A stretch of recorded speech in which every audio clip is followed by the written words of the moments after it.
Hi, I'm Claes from Primus. I'd like to talk to you about the Piezo Igniters and how to light your stove.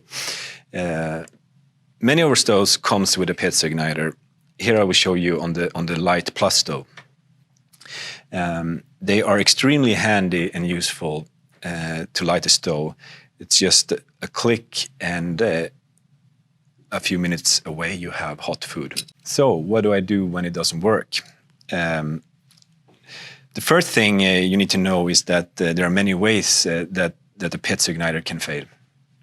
The nature of the Piezo Igniter is that it needs to be insulated from the electric current running through it.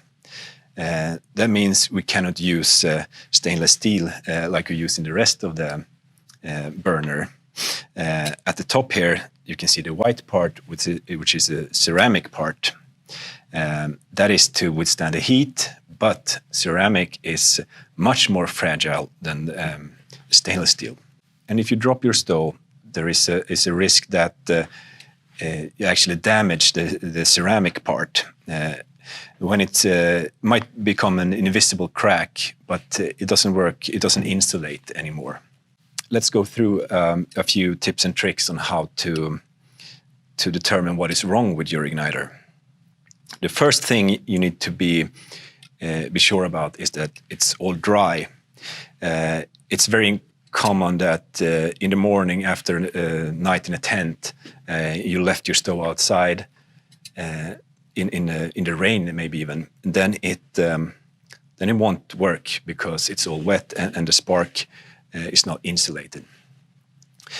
So dry it first. Make sure it's dry and clean, and take a look at the tip.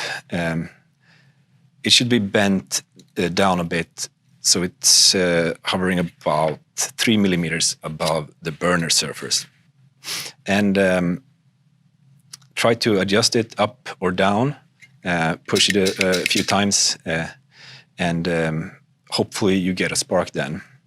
If not, you can be sure that something along the way from the part where the spark is generated to the top, something is broken and it's not insulated. Then you need to change those parts. The Piezo Igniter is, like I said, super convenient. It's just a click, but the stove works just as well without it. So always carry an extra source of ignition, like a lighter, matches, or I prefer ignition steel, which works in any condition. You can just put it up from the water and it will shoot sparks. And remember that you can always change your Piezo Igniter if it breaks. All of our stoves that uses a Piezo Igniter have spare parts, and it's really easy to change. Check out our other videos to see how.